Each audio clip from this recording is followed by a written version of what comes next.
When the Westminster Bridge attacks took place in March, I told the media that British intelligence operations had foiled 10 terror attacks in the past 2 years. They laughed at me. In fact, one journalist asked me why I wasn't talking about far-right terrorism instead. And I don't even think the recent news that the police have thwarted 5 terror attacks in the past few weeks alone would make them reconsider their argument. This year, Britain has seen 4 Islamic terror attacks, an average of 2 acid attacks a day, and soaring knife crime in London. Some of these recent terror attacks that they've stopped, they were foiled just minutes away from being successfully executed. Okay. But some of them were, we would say, were very close to an attack. In a related... Very close. What, literally? Yes. Minutes? Yes. Minutes away? Yes. God, goodness me. The number of foiled terror attacks are well into their teens over the last couple of years, and we're still meant to be concerned with far-right terrorism. Seriously. Last year, Joe Cox MP was murdered by a white supremacist. Last month, some lunatic ran Muslims down near their Finsbury Park mosque. That makes 2 major terror attacks in decades. Are we honestly meant to believe that the Finsbury Park attacker would have done this if it weren't for 4 successful Islamic terror attacks this year? It's not a coincidence the guy chose to hire a van and use the same tactics as ISIS. This was a revenge attack.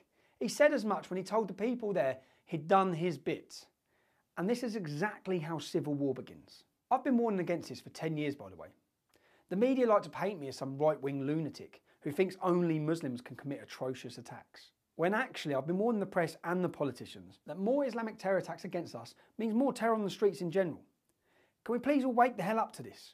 Right now, British security services, MI5 and the police are a bursting dam holding back a torrent of Islamic attacks.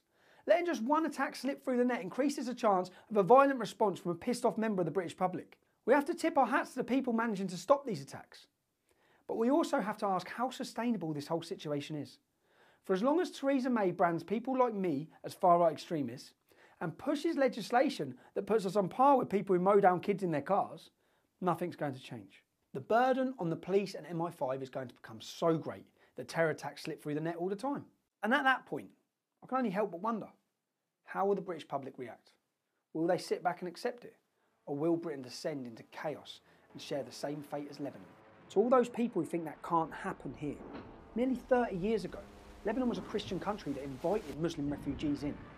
They then launched a bloody civil war against them, using exactly the same terror tactics that we're experiencing now. Wake up, this can happen on our streets. Thank you for watching. If you like that and you want to see more, click like and subscribe.